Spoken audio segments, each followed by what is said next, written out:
everybody, it's Katie, the Celestial Homebody, and please excuse the raccoon eyes. That's good old-fashioned exhaustion.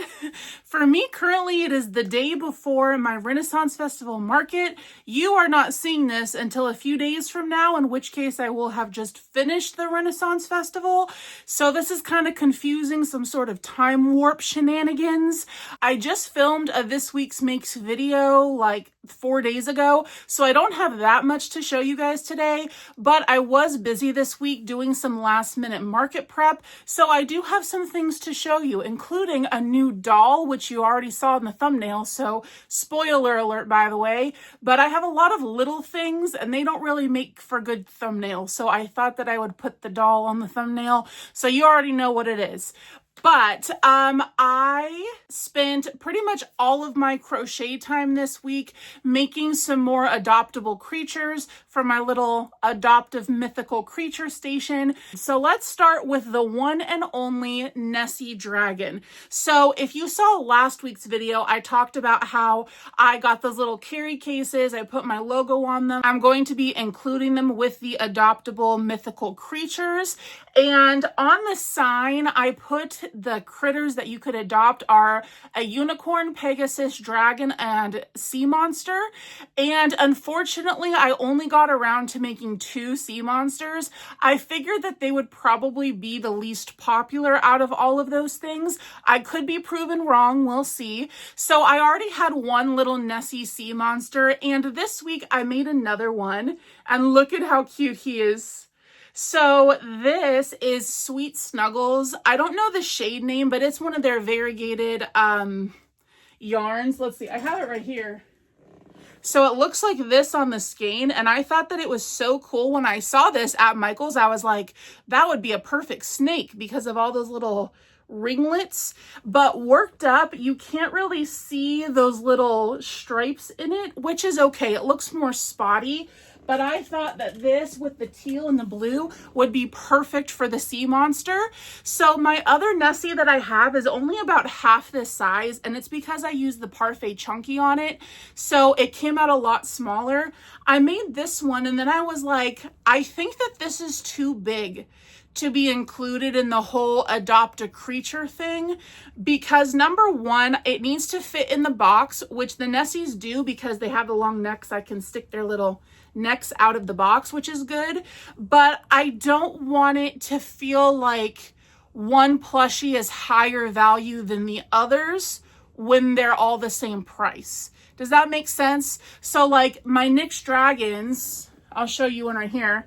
So I feel like the dragons are a lot smaller than the sea monsters are.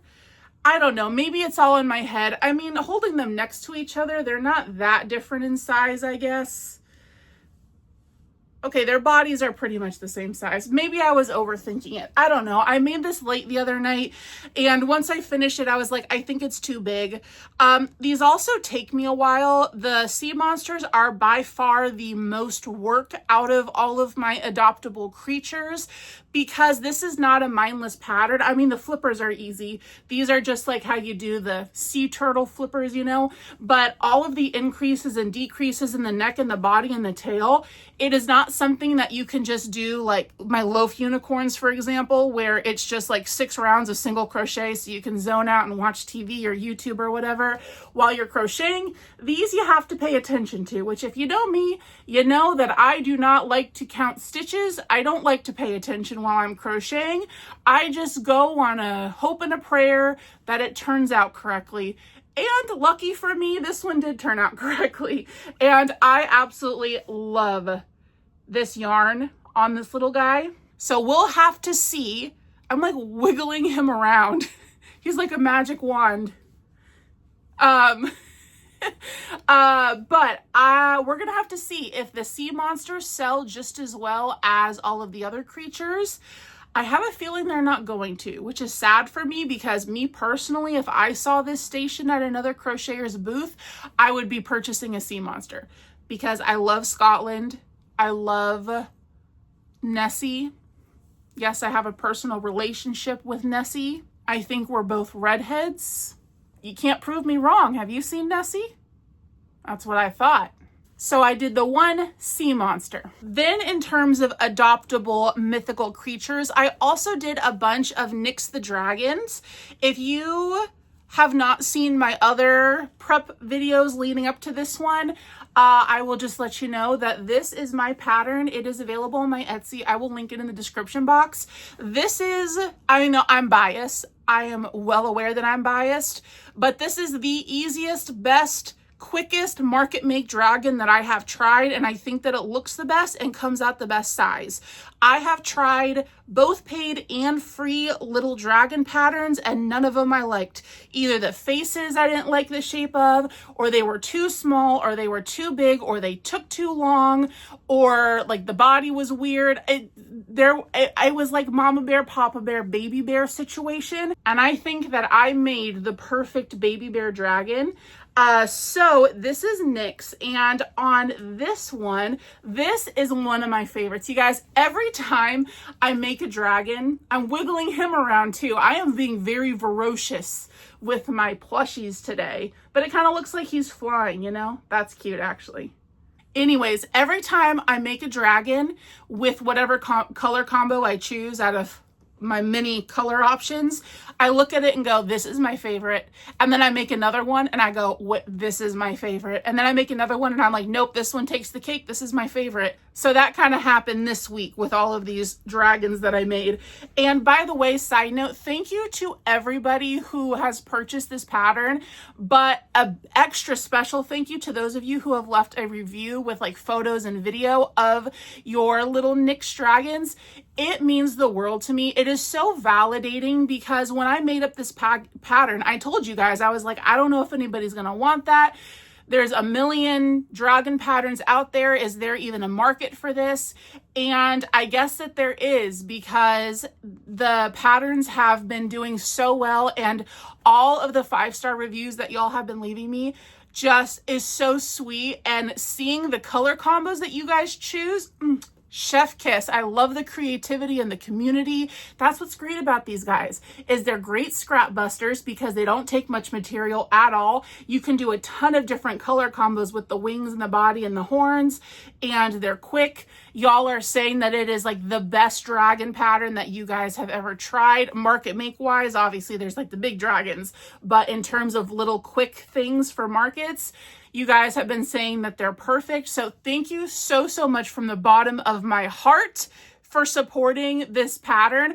I almost feel bad for Lyra the Pegasus because she's kind of like the ugly stepchild, because not as many people give her love. But that's also my fault because I had spent so much time prepping my loaf unicorns that on the table, I didn't want too many of a very similar creature available, you know, and conflicting for attention. I wanted different, distinct creatures. So in the future, I will do either the Pegasi or the loaf unicorns. And a lot of you also pointed out that Lyra is technically an alicorn, not a Pegasus, because she has a horn and wings. Yes, I'm aware that was a conscious decision to call her a Pegasus, not an alicorn, because not a lot of people know what an alicorn is. And I didn't want like on the sign or on Etsy to say like alicorn pattern and people to be like, what the heck is an alicorn? And then not want the plushie or the pattern. So I went with Pegasus because it's just a more common name for a mythical creature, more commonly known. Of course, the My Little Pony fans like myself know what an alicorn is, which is technically what she is as well, but you get it. So anyways, on this Nyx the Dragon, I use the tie-dye-ish from Bernat, and this is the first time I have ever used this variegated yarn, and I must say, this one was my favorite dragon until I made the next one. I did embroidered eyes on him instead of safety eyes because for whatever reason, the calming colors of this dragon screamed like baby gift to me. So, I mean, if I were pregnant or if I did not crochet and I went to the Renaissance Fair with Celeste, I would definitely buy her one of these as like a memento of the occasion of going to the Ren Fair. And I would pick up this really pretty green. It's got seafoam green wings. This is Chenille Brights. I think the color is actually seafoam. but we've been over this before. I just make up names of yarn that I think that they should be called. So take all of the names that I tell you with a huge 10-pound grain of salt, okay? So I did that one. Then I did another variegated dragon in this color scheme. And then this one was my favorite because how fun is this? So this is one of those new chenille brights colors from Premier. And I want to say they call it Pink Lemonade, but my name for it is Sunset because it's sunset colors with the pink and the orange and the like yellowish off-white. And I love the hot pink in it. So of course I paired it with hot pink wings. And what's cool about this dragon is that it just so happened to work up where each one of the legs is a different color in the yarn. I like that. I really like that. So for a while until I made the next one, this one was my favorite. So these next couple, you're going to see some strings on because I have decided to use fishing line. You can see it in the light there, to tie around some of the dragons, not all of them, around some of them, and then hang them from the canopy so it looks like there's a bunch of dragons flying around, and then people can be like, I want that dragon, and then Ryan or I can just cut the fishing line and then give it to them. Now, I don't know in terms of sales if this is going to be the best thing. And here's my thought process. In terms of decorating the tent, I think that it's going to look amazing. It's going to be so cute, adorable. I think it's going to draw people in.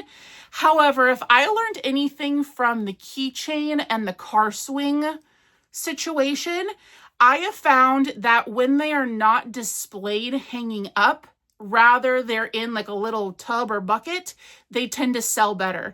And I think the theory is that when you're digging through a bucket to find something, your hands are already on that object, so it's harder for you to put down and walk away from it. You know, versus if they're hanging way far up, then it looks really cool. You might admire it, but without your hands on it to feel how soft it is, to, you know, see how good it feels in the hand, then you're not as emotionally attached to it and you can walk away easier. Does that make any sense? We will see how the whole hanging the dragon thing goes. It is a 3-day market, so I might cut them down the second day and then just have them on the table. As of right now, I did half of them with strings to hang them, and then the other half will sit on the table. So it's kind of the best of both worlds where people will be drawn in. They can tangibly feel a little dragon, and then I can refer them to, you know, look up that all of those are available for adoption as well. And hopefully that will get some sales. But anyways, I digress. So all of these you're going to see have little fishing line on them already. So this one I just finished today, and again, it's another one of my favorites. So look at this little guy. I also did him with embroidered eyes. I did some of them with embroidered eyes, some of them with safety eyes. I no real reason, like rhyme or reason why I did certain colors with one thing. Really, it was just a matter of, did I have safety eyes sitting next to me when I made it?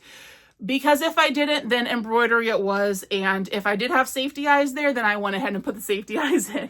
But this is Elise Velluto in this pretty blue color. One of the many things that I love about the Elise is that the colors are so saturated and vibrant.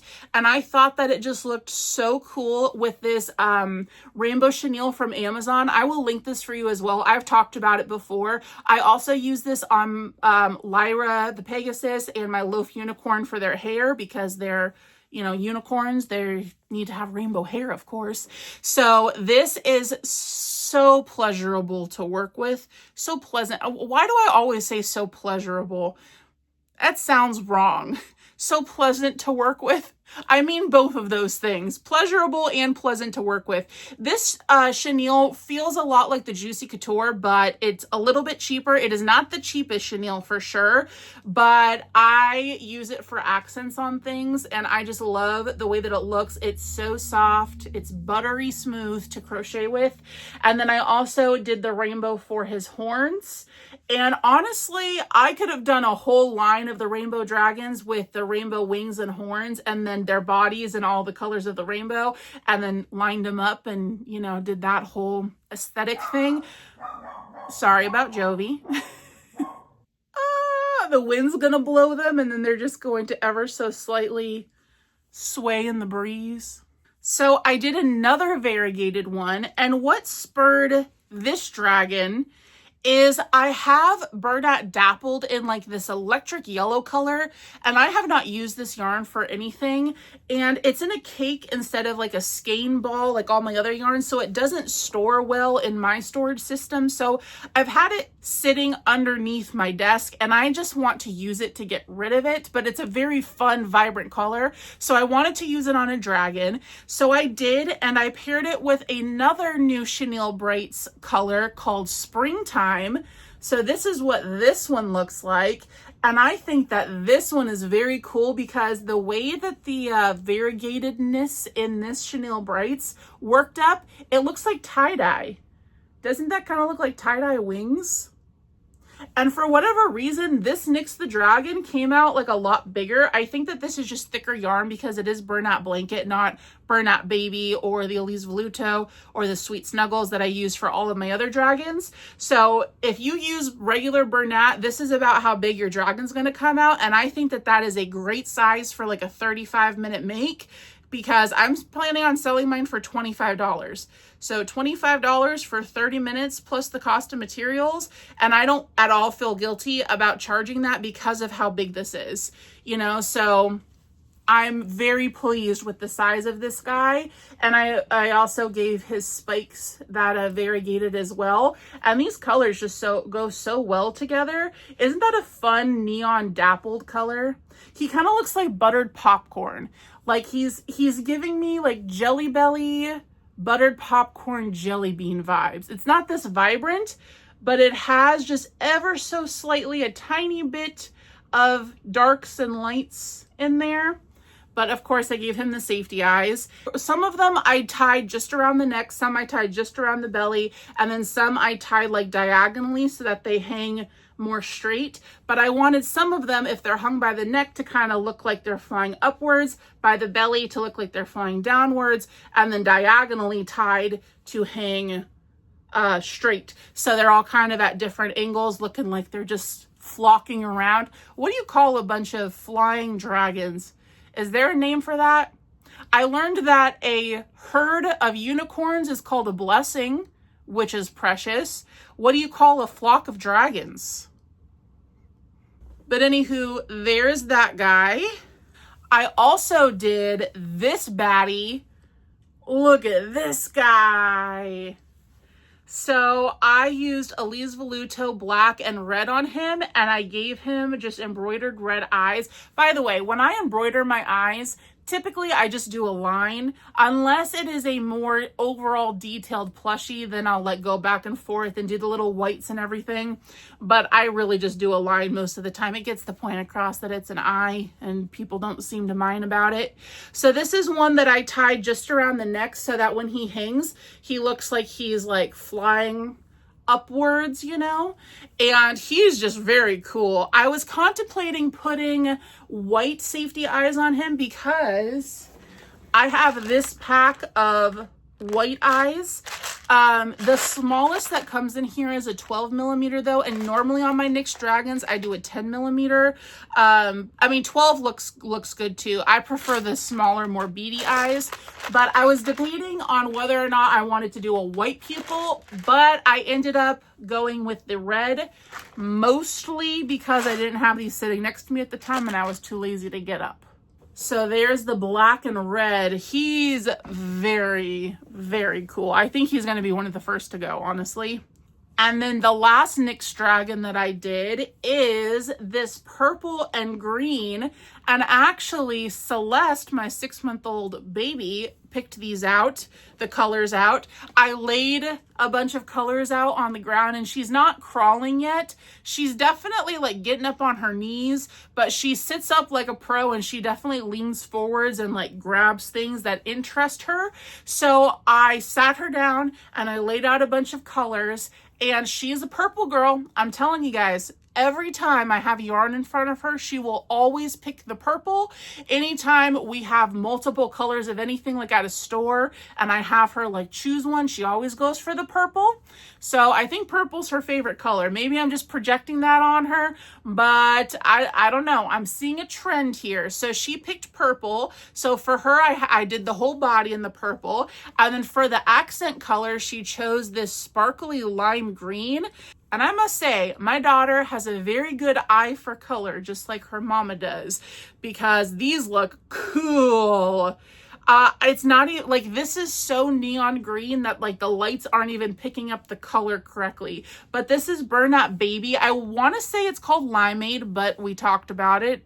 I could be making that up. But it is the sparkle. I know it's hard to see it with this ring light, but this is very like Joker colors. Somebody actually commented that on the last video, do a purple and green. It's like the Joker. And I had already done a purple and green a few episodes ago, but I reversed it. So the body was green and then the accents were purple, but they were more muted pastel purple and green, nothing vibrant like this. And then I chose the white for the little line down the back. So this one is also going to hang. So I'm going to be very proud of Celeste if this one sells, because she did good picking out these colors. So also this week, I made a couple of platypuses, if you will. Of course, I had to do them in Perry the Platypus colors because when I brought my Perrys to Comic-Con, they sold out. I did have them priced high, and then I did lower the price by a few dollars, and then they sold like hotcakes. So I think I need to do a price more in the middle of what I had before and what I priced them at, because they sold so well. Although these Perrys are a different style, and I also did not do the Agent P hat for them. They're just little platypuses that are Perry colors. So this is what my little Perry looks like. So this platypus pattern is a free pattern on Ribbler that I have had for forever. And the last time I did the Perrys, it was a sitting up platypus with the little fedora hat. And this one, it was just a pill shape. So these were so quick. These only took me like 20 minutes to do.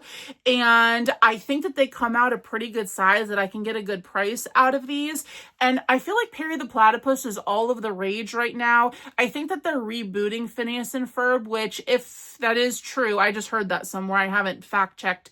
But if that is true, I will definitely be watching, because I freaking loved Phineas and Ferb. I remember when it first aired. Yes, I was around when it first aired. I think I was in middle school, maybe 6th or 7th grade. I sat there with my TiVo. Who remembers TiVo? Do-do-do-do-do-do. And I would pause the theme song, and then I would write down the words to the theme song, and then I would play like the next 10 seconds, and then I would write down the words. So I learned all of the words, and I still know them to this day. There's 104 days of summer vacation, and school comes along just to end it. I can't sing anymore because I don't want to get copyright stricken. But this first platypus I followed the pattern exactly as written. So it is no-sew. I will, of course, link it for you. But they have you start at the beak and then do like 6 single crochets, do a couple rounds, and then switch to the blue, do the body, close it up almost all the way until you're at 6 single crochets, and then increase for the tail. I felt like it looked weird. It looks like he's pooping an orange brick. And I just didn't feel like it looked right. So I changed my strategy on the next few that I did. So instead, I still made it, well, no, I was going to say I still made it no-sew, but that's a lie. I did sew on the tails, but we've talked about before how I would personally much rather sew something on than crochet something in, because whenever I crochet something in, it never ends up in the right place. And then I spend more time frogging it back and trying to line it up perfectly than it would have taken me just to sew something on. So I'd much rather sew parts than crochet them.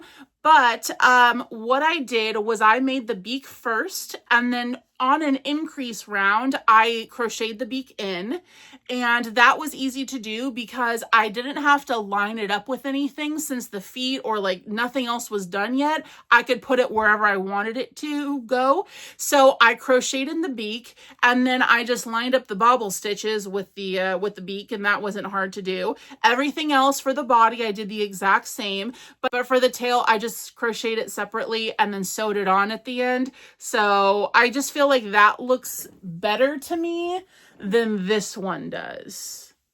Like the shape of the tails are different. This one's longer and skinnier. And then instead of the beak coming out, it is a beak, right? Is that what you call it? Not a beak. What do you call that on like a duck? A bill, right? Is it a bill? I'm just a bill. Yes, I'm only a bill. And I'm sitting here on Capitol Hill. What a niche reference. Anyways, so I think that the little bill, the little mouth looks better if it's lower versus coming like just straight out of his face. So that's the modifications that I did. So I made 6 Perry the Platypus. So here they all are, my little bouquet of Perrys. What do you call a bunch of platypi? I don't know. This is an educational episode. We're going to learn a lot of things in the comments. So anyway, 6 Perrys. Okay, I made a little one-off thing, and this was not intended to be a one-off thing. I had every intention in this world, this great big world, to make a bunch of these to sell because I know that they're going to sell well. But I'm going to tell you why after I show it to you, why I ended up not making a bunch of these. Y'all are going to love this. I know you guys are going to go crazy for this little guy. I made a little mouse.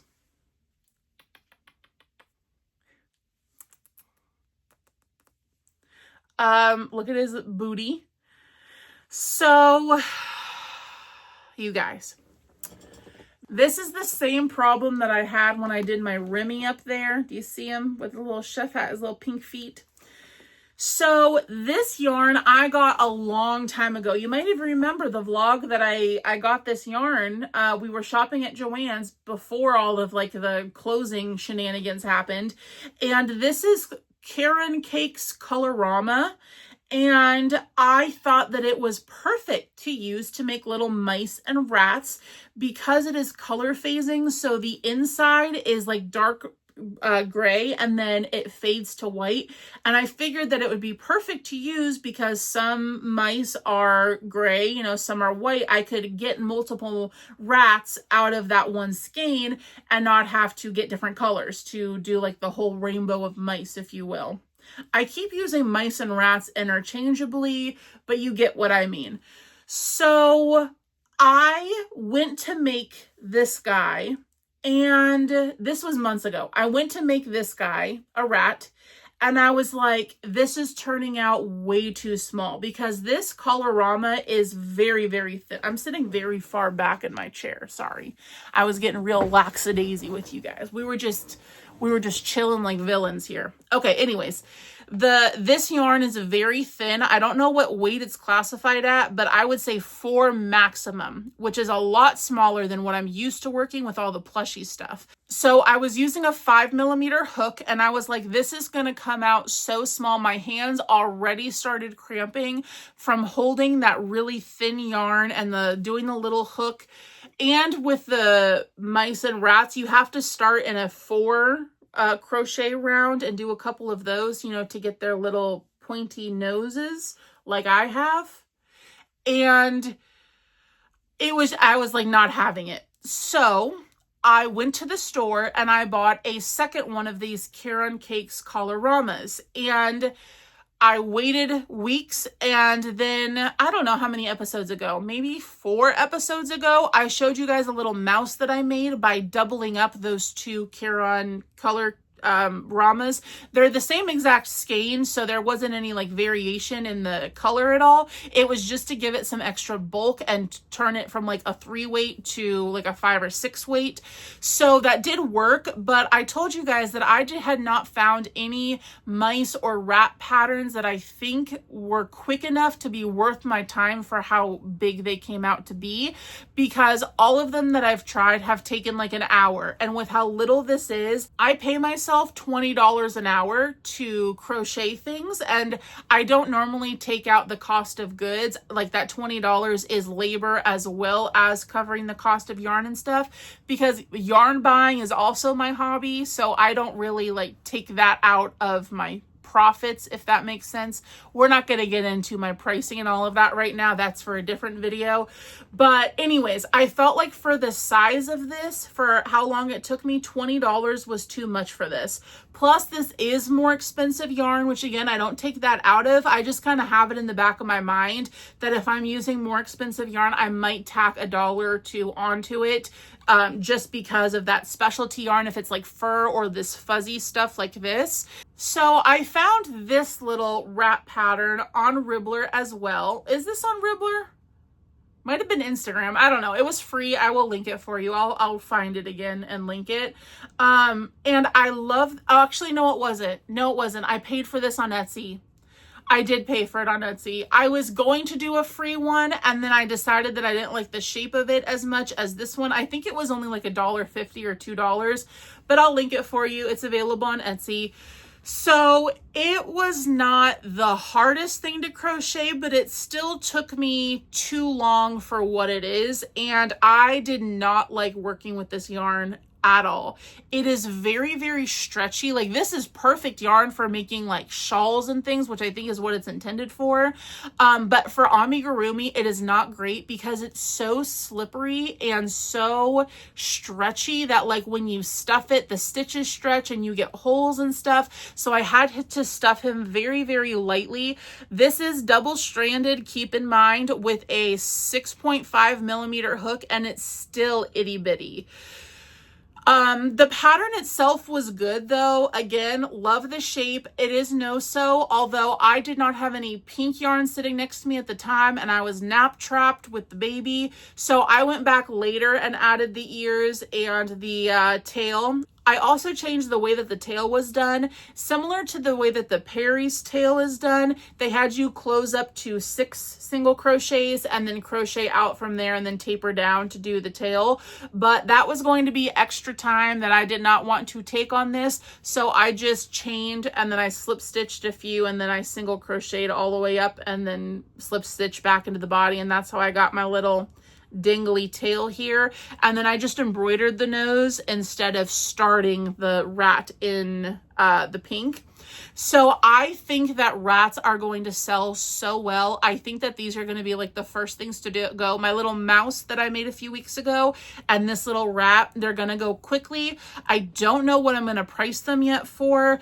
I have little bins that are like $5, $8, $10, $15 that I just throw these little like one-off things in that I don't want to individually tag. So I'll probably put him in the $15 bin. I think that he'll sell at that price just from what I have observed. Rats are very in right now. For whatever reason, people love the rats. So there's my little, I have been talking about this rat for so long. Those of you who skip through the videos just to see what I've made, you're probably hitting the 10-second skip and you're like, she's still talking about that damn rat? Oh my gosh. But yeah, we'll see if he sells. All right, and for the grand finale today, I have another doll for you. Like I said, you saw her in the thumbnail, and this actually has been a highly requested doll. I think what really brought out all of the requests for her is last week. Was it last week or 2 weeks ago? I showed you guys the siren that I did that had the white pupil eyes, and she's like creepy cute. A lot of you guys said I should do a corpse bride. So that is exactly what I did. This is my corpse bride doll, Emily, I think is her name, right? I think the bride's name is Emily. So let me tell you a little bit about her. You might notice her beautiful sparkly blue eyes and her hooker eyelashes. So these are the same white pupil eyes that I used on the Siren, but I did paint them to be sparkly blue. Now, normally if I'm doing glitter paint on eyes, I will do the glitter first and then I will go back with a solid paint color so they're not clear. But on her specifically, I wanted them to not have that backing color. So as you can see, that sparkle just goes straight through to her skin color. And I think that they're really pretty and perfectly creepily cute enough for a corpse bride doll, in my opinion.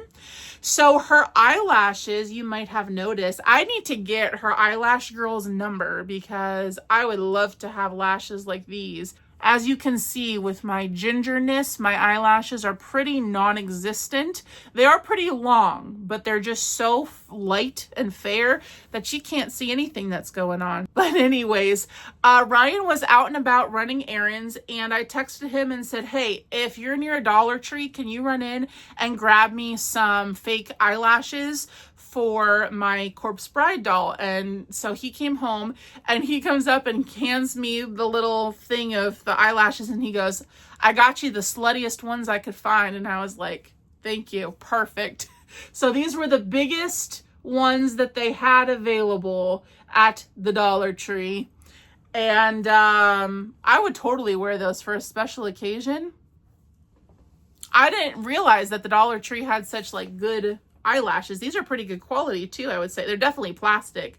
But I just glued them onto the eye, outside of the eye, with E6000 glue and let those dry completely. Obviously, we have her little frowning, can't see with my bangs, frowning eyebrows because she kind of looks sad, I guess.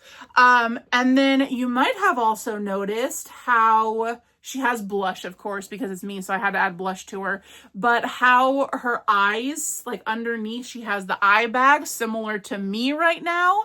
So I actually painted those with acrylic paint. What I did before I snapped the backs onto the eyes, before I stuffed the head and all of that, I positioned where I wanted the eyes, and then I mixed a teeny tiny bit of dark blue acrylic paint with water, and then just painted around the eyes. Again, they weren't popped in, so I just needed to get the placement of where I would paint the sunken look, you know. So I painted those on and then popped in the eyes and then let it dry. I also gave her a little bit on the nose as well. And because it's the paint mixed with the water, it just feels like normal yarn. You can't feel any stiffness or anything like that. And it creates that undead look. And I think it's just the piece de la resistance, you know? So for her flower crown and her flower bouquet, I got these little paper flowers at Hobby Lobby, and I think that they're meant for like scrapbooking, but I just glued them. I left the stems on and I glued around the base of the flower and then stuck them into her head and then glued them. Now, this doll, because of the flowers, obviously is not really meant to be like cuddled like it can be. By the way, her bouquet you can take out. It's not permanently affixed in there. I'm not going to right now because I don't want to fiddle with it when we get to the market tomorrow. But you can take the bouquet out, and you can still cuddle her for sure. But this is definitely not a doll that's meant for like a small child who will like rip these flowers out. Then again, none of my dolls really are. They're definitely intended for more adult audiences to be both display pieces and like decor versus like cuddle pieces, if that makes sense. So I had no guilt about doing the paper flowers. I was not about to crochet a bunch of flowers for her flower crown because then she would have been like a $300 doll, which is too much to ask for something like this. So her dress is very, very basic. Again, I didn't want to spend too much time on this. This is the doll that has taken me the most time, mainly because of her veil. and all of these strands of hair. She took a while, so I didn't want to spend extra time embroidering all the details on her dress, but I did give her the little split here, and don't worry, I gave her some undies, but I just realized that I didn't. So, she is going commando, but Barbie does too. So if Barbie can do it, Emily can do the commando thing, right? But I did give her the little split, and she kind of has like this drop waist dress. And then, of course, her little white shoes. Now, actual Corpse Bride Emily, I hope that's her name because I keep saying that. That sounds right to me, but it's been years since I've seen this movie. So she has bones showing, which is why one of her arms is this cream off-white color and one is blue, because one is meant to be like a fleshed arm and one is meant to be a bony arm. And so one of her legs is like that as well, like it's bones. And then at the bottom, it's like a little sock of skin. That sounds so disgusting. But I didn't write, you know what? Go hate on, what's the guy's name? Tim Burton. Go hate on him. Don't shoot the messenger, okay? But anyways, instead of doing her little sock of skin with a white leg for the bones, I just gave her white shoes. I just think that looked better. And honestly, I should have done both arms blue. I feel like the white, it doesn't give the impression that it's a bone because, you know, she's so like chibi and chunky. I don't know. It just looks like she's wearing one glove and not on the other side, but hopefully it, you know, people still see it as it's intended. So her veil took a very long time. Crocheting in like a flat back and forth for whatever reason, I don't know if it's all perception or if it's an actual fact, takes me a lot longer than crocheting in the round does. I feel like her veil took me a good hour and a half. It's just back and forth of half double crochets, and then I just sewed it on to the top of her head, obviously. Emily has a long trailing train veil, but I wasn't about to spend, again, the time to do a long trailing train. So I did it just long enough where her little curls peek out underneath. By the way, she is free-handed. When I started doing my dolls, I started using like a base pattern, but the more dolls that I've done, the more that I have completely not even used that pattern anymore. Really the only thing that I use from that pattern is the arms. No, that's not even true. That's not even true because I add more rounds to the arms than what is listed in the pattern. So I'm just going to say she's free-handed. So unfortunately, I do not have a pattern to share with you of how you can recreate this yourself. For her hair, I didn't want it to be like completely curly like my Merida. You can't see Merida. She's up on the top shelf today. But I didn't want it to be completely curly like that. So I did 10 increases, half double crochet increases, and then the rest of them just regular half double crochets so that it would only curl at the bottom here. And then for her front couple of tendrils here, I did a nice, you know, Farrah Fawcett swoop so we get those different layers in there. But there is my Corpse Bride doll. So she is going to market. She is going to be priced at $150. All of my other dolls I have for $99. But like I said, she took the most time. Plus she took a lot of materials. The white eyes are a lot more expensive than normal eyes are. I had to pay for the flowers. I used almost an entire skein of Elise Voluto just on the veil alone. So she is the most that I've ever done in terms of doll in time and material cost. So that is going to be my price for her. We'll see if she sells. If nothing else, I definitely feel like she's a statement piece that's going to draw people in. Corpse Bride is a very popular movie. Coraline is another doll that I want to do, and I might get around to it before PopCon Indy, which is happening in June. So you can stay tuned for that. If you are like a Tim Burton fan, I've got a couple in this noggin that I want to tackle before my next market. But speaking of my next market, after Renaissance Festival this weekend, I do not have another market for 6 weeks, which is great. It's going to give me time to restock my inventory, but I also have like 5 or 6 passion projects that I have wanted to do for a long time that I have just been putting off because I've been like, I gotta market prep. And I feel like it's really important, if crochet is your business and your hobby, that you don't burn yourself out on just doing those little quick makes for the purpose of selling to make money, because you're going to get burnt out so fast and you're going to begin to hate the craft. So after this market, I'm going to treat myself and I'm going to spend at least a week or two just working on things that I want to make with no other purpose but to give me pleasure making and to sit in the backgrounds of my videos from here on out, because I feel like my shelves are pretty bare. They were full at one point, but then I took a bunch of stuff to Comic-Con and now they've just kind of been bare and empty, and it's sad back there. Tia needs a whole posse, and then my little Lisa Frank cat, that's going to go to her new home soon, and as well as those cats up there. Tia and Merida are really the only ones that have a fixed position back there. So anyways, I'm going to be doing that the next few weeks, and those are going to be really detailed projects, and I hope that you look forward to those. By the way, speaking of looking forward to things, my Renaissance Festival market vlog / recap all-in-one video is going to be out next Friday, or for you, it's this upcoming Friday.